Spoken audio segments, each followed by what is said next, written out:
Странското мешање и манипулација со информации СММ-И станува едно од најмоќните оружја на модерното време. Без пушки, без куршуми, туку со нешто многу посуптилно – информации. Денес ќе ви покажам како една приказна може да предизвика паника, да создаде хаос и да служи на интересите на странски актери.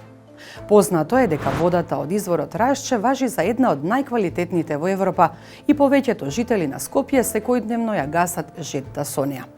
Меѓутоа, една вечер на Facebook се појавува објава: не пијте вода од чешма, 10 деца завршија во болница од труење. За само неколку часа објавата се шири како пожар. Сепак, ниту еден случај не е пријавен во болница.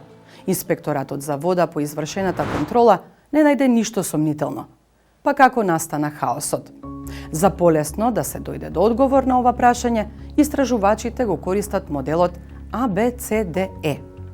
Најпрво треба да видиме кој е актерот кој што стои зад кампањата. Истражувачите открија дека првата објава за затруената вода не е од жител на Скопје, туку од страница регистрирана надвор од земјата. Многу е важно да се следи однесувањето, односно како се шират информациите. Во рок од една ноќ се појавија стотици нови профили кои ја повторуваа истата порака за скопската вода. Мора да се навлезе во суштината на содржината, бидејќи таа може да биде лажна, но и вистината информација извадена од контекст. Содржината беше целосно лажна, но звучеше искрено и емоционално, и токму затоа луѓето поверуваа. Степенот ни покажува колку е голема операцијата и колку далеку стигнува.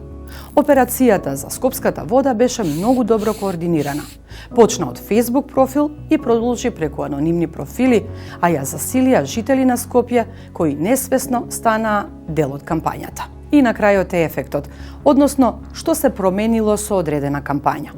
Луѓето почнаа да веруваат дека државата крие нешто за изворот Рашче, а странскиот актер создаде нестабилност и предизвика страв и недоверба во институциите. Информациите кои предизвикуваат паника понекогаш се внимателно режирани.